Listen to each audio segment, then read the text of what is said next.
MetaQuest has plenty of cool applications. One of them in particular is, in my opinion, really cool. In this video, I'm going to be going over the app's pros and its cons, and at the end of the video, I will give my final verdict. Now, the application for this video is the Spatial app.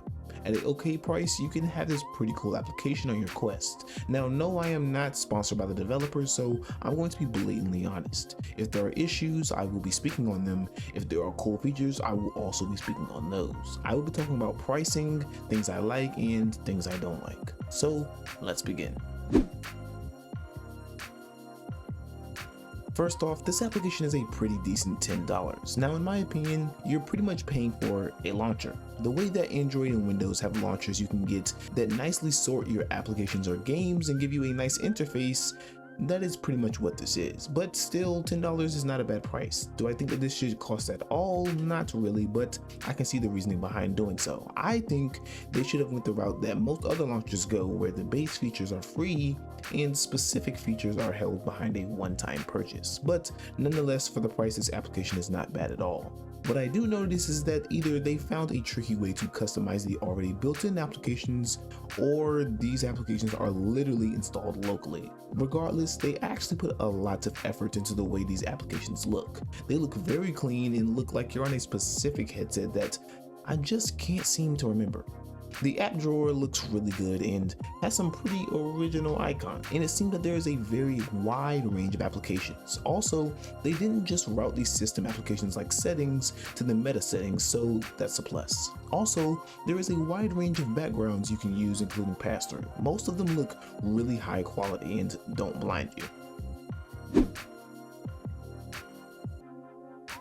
Now for the things I like.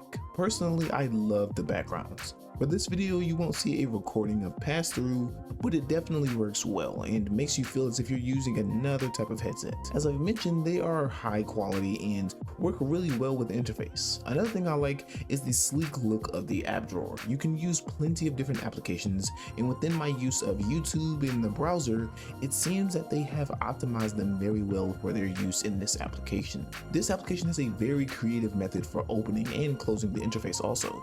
You simply open your hand, click the top button, and voila. I assume it's better on controller, but the fact that they added the use of hand tracking is amazing. Every application works well, even the built-in ones like calculator, stopwatch, and so on.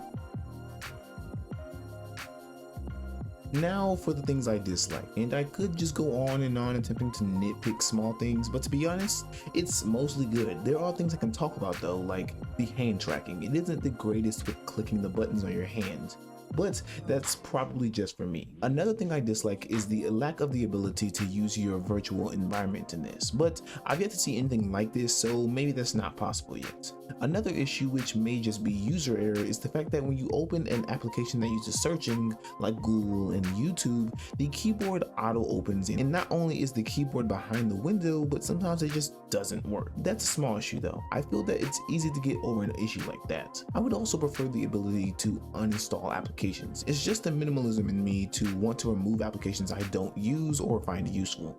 Other than those things, this application is pretty good.